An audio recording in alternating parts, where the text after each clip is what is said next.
Hay una investigación muy interesante que empezó a circular, me parece que desde el día de ayer.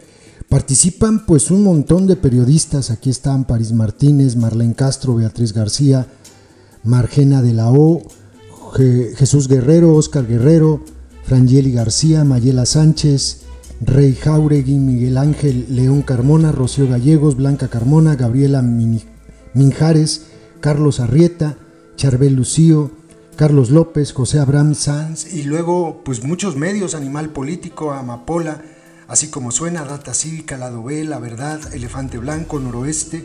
Oye, este no se ve que sea, está muy chiquito. Bueno, coordinados por Daniel Moreno. Permiso para Matar. Esta página se las voy a dejar en la descripción porque es muy amplio, el reportaje es muy amplio. Vienen en la parte de arriba los capítulos, testimonios en video y en audio para que ustedes los puedan observar. La base de datos que se puede incluso descargar, o sea, el trabajo está sustentado con datos y ustedes pueden tenerlos para que vean que lo que está mostrándose pues es cierto. Y para que ustedes lo vean, y sobre este trabajo hizo una nota Animal Político, que es la que les voy a compartir ahora. Es que está fuertísimo. Yo ya leí los 3 capítulos, no he visto todos los videos, apenas empecé a ver, hoy vi los 2 primeros. Los capítulos están verdaderamente fuertes. Este de Daniel Moreno, es que los 3, uno de Daniel Moreno, uno de Jacobo Dayan y otro de París Martínez, los 3 están verdaderamente buenos, muy interesantes. Y ahorita van a ver de qué va el asunto. Van a ver, esta es la nota que hizo Animal Político con relación a ese mismo reportaje. Permiso para Matar. Más de 1,500 víctimas asesinadas o desaparecidas por fuerzas de seguridad en 3 sexenios. O sea, no es esto nada más del sexenio del genocida Calderón y del delincuente Peña Nieto, no, también de este. De hecho, hay testimonios de este sexenio entre los que se comparten ahí en la publicación. Dice: la investigación Permiso para Matar busca documentar un grupo específico de crímenes de guerra, lo que hablábamos en el video anterior, aquellos que presuntamente fueron cometidos por fuerzas de seguridad federales o estatales contra víctimas inocentes o indefensas, pero nunca llegaron a un ministerio público. Son las víctimas de desaparición forzada y ejecución extrajudicial, esa que dice López que ya no hay. Nunca sabremos cuántas personas han muerto realmente por culpa de la llamada guerra contra el narcotráfico, y nunca sabremos por qué murieron o quién las mató, porque más del 90% de homicidios quedan impunes. Hablamos de todos los muertos, de los que oficialmente se mataron entre ellos, de los que chocaron con fuerzas de seguridad de cualquier nivel siendo supuestos integrantes del crimen organizado, de los que cayeron por el fuego cruzado y que se describe en informes oficiales como víctimas colaterales, de cientos de integrantes de fuerzas de seguridad víctimas de algún ataque y, por supuesto, de las personas inocentes, indefensas, cuya vida fue truncada por policías, soldados o marinos con el pretexto del cumplimiento del deber, sobre las que trata esta investigación. Claro que hay números oficiales que se registran los asesinatos cometidos cada año y podemos decir que desde 2006 se han reportado más de 370,000 homicidios dolosos y feminicidios. Pero no hay forma de calibrar la precisión de los números oficiales, de saber cuáles de estas personas deben contarse como resultado del conflicto armado. Además, las víctimas registradas oficialmente por el INEGI no incluyen, para poner un ejemplo, 111,000 personas desaparecidas, un número incluso que las propias autoridades consideran que solo ofrece una idea aproximada del tamaño del problema, porque tampoco hay posibilidades de tener una cifra exacta. Esos conteos, por supuesto, tampoco incluyen a las víctimas que yacen en cientos o miles de fosas clandestinas que permanecen ocultas a lo largo del territorio, a la espera de algún grupo de madres buscadoras, esas que recorren kilómetros cada día buscando a sus hijos e hijas. Dolor. ¿Cómo confirmar hechos y cifras cuando un boletín oficial informa vagamente que hubo un enfrentamiento en el que murieron 5 o 10 presuntos delincuentes, por ejemplo? ¿Qué hacer cuando el gobierno dice que un grupo delictivo se llevó a sus muertos? ¿Cuántos no fueron reportados por la propia autoridad? ¿De cuántos no habrán de encontrarse huellas? ¿Cuántas personas sin vínculo con la violencia han muerto o desaparecido a manos de la autoridad, pero no fueron reportadas? Y si no sabemos con precisión cuántos, se alejan las posibilidades de saber por qué o quién lo hizo, porque hay que insistir y ser más precisos. 24 de cada 25 asesinatos intencionales quedan impunes. ¿Cuántos murieron sin empuñar un arma, sin retar a la autoridad? ¿Quién puede ir más allá de lo que informan los escuetos boletines de la Defensa Nacional o de la Guardia Nacional? ¿Los fallecidos si eran del crimen organizado? ¿De veras le dispararon a la policía? ¿Quién investiga las causas reales de un asesinato? ¿Quién busca al homicida?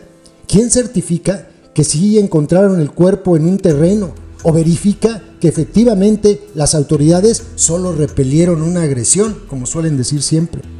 Oficialmente no hay gobierno que reconozca abusos de las fuerzas de seguridad, así que tampoco podemos saber cuántas personas fueron víctimas de violaciones a sus derechos humanos o de desaparición forzada.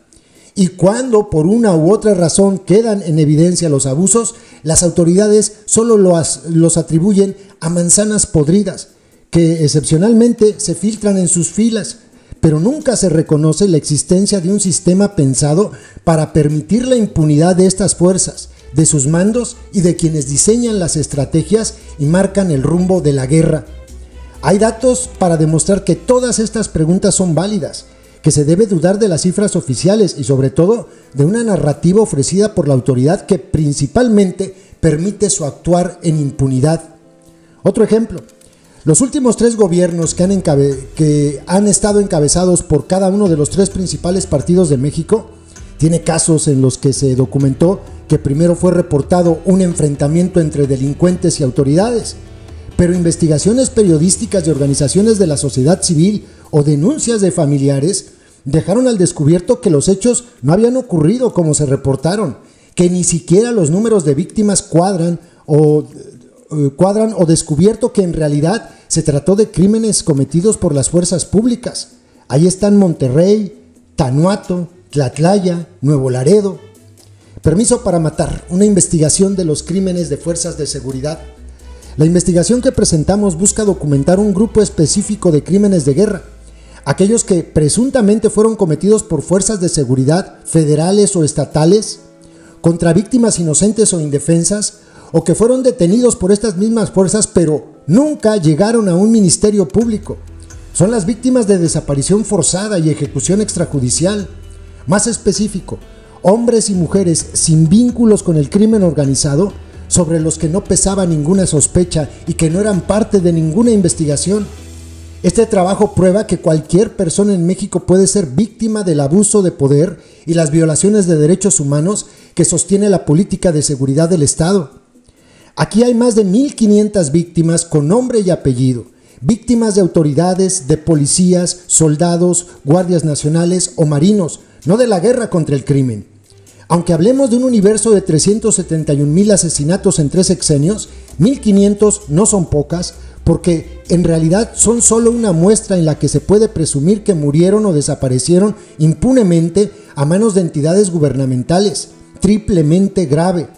Personas que salían de la escuela, que estaban en casa, compraban algo en la tienda, jugaban fútbol, transitaban por una carretera, comían en un restaurante, o que salían de la biblioteca de su escuela, el TEC de Monterrey, como les ocurrió a Jorge Antonio Mercado Alonso y a Javier Francisco Arredondo Verdugo, asesinados por el ejército el 19 de marzo de 2010, un caso muy conocido y que aún así permanece impune.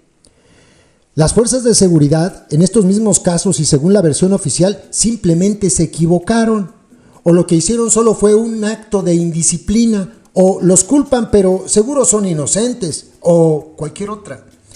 En el caso de Jorge y Javier, como en cientos más, la autoridad buscó sembrarles pruebas a las víctimas para eludir su responsabilidad.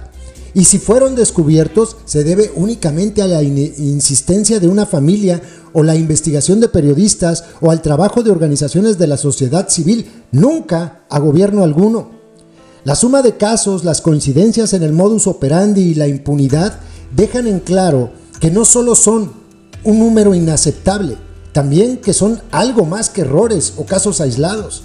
revelan que las fuerzas del orden saben que no habrá consecuencias, que lo hacen porque se puede, que actúan a sabiendas de que tienen licencia a priori y un manto de complicidades a posteriori para disponer de la vida de cualquier persona, que en México se cometen crímenes de lesa humanidad. Este es un listado inédito de víctimas que demandan justicia, que exigen una explicación. ¿Por qué? Si solo salió unos minutos a un mandado. ¿Y por qué el gobierno encubre a sus criminales? Las investigaciones se basan en fuentes hemerográficas, testimonios, investigaciones académicas, recomendaciones de todas las comisiones de derechos humanos y particularmente en las propias denuncias que han recabado decenas de colectivos de familiares.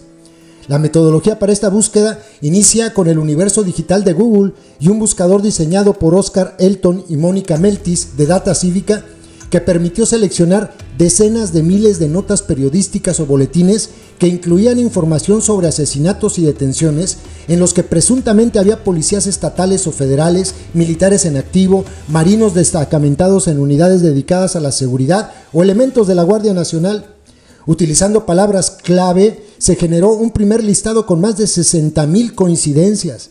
Se revisaron una por una para seleccionar los casos que podían encuadrar en dos categorías seleccionadas: ejecuciones extrajudiciales o desapariciones forzadas perpetradas por presuntas fuerzas federales o estatales, pero que además hay elementos para probar que no estaban participando en hechos delictivos y que ni siquiera tenían órdenes de aprehensión ni una orden de juez para su arresto, o bien que estaban indefensos. Además, se revisaron todas las recomendaciones de las 32 comisiones estatales de derechos humanos y la nacional. Se acudió a algunas organizaciones de familiares desaparecidos para conocer sus casos. Se revisaron expedientes de los pocos casos que se abren al público y al periodismo. Se hicieron entrevistas con 191 familiares directos de las víctimas. Profundizamos también en la vida de 191 víctimas de ejecución y desaparición, en las que grabamos entrevistas con familiares que narran sus pesadillas y nos actualizan sobre el estado de la investigación. Policías de distintas corporaciones, fiscalías, Guardia Nacional, Ejército y Marina, decidimos no incluir a policías municipales, que también son parte del enfrentamiento armado, pues el número a identificar se podría multiplicar por 10 y esta investigación no contaba con tal alcance. Nos queda pendiente registrar bajo la misma metodología la colusión de policías municipales con el crimen organizado, la mera ineficiencia o el poder que da un arma y que permite a los policías de estas corporaciones matar sin que nada les pase o sin que pase nada.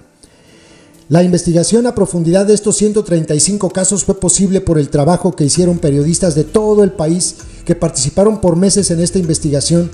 Participaron La Verdad de Ciudad Juárez, Chihuahua, El Noroeste de Sinaloa, Amapola Periodismo de Guerrero, Lado B de Puebla, Elefante Blanco de Tamaulipas, y los periodistas Carlos Arrieta, Charbel Lucio, Carlos López de Michoacán, Miguel León de Veracruz y el propio Paris Martínez de Ciudad de México.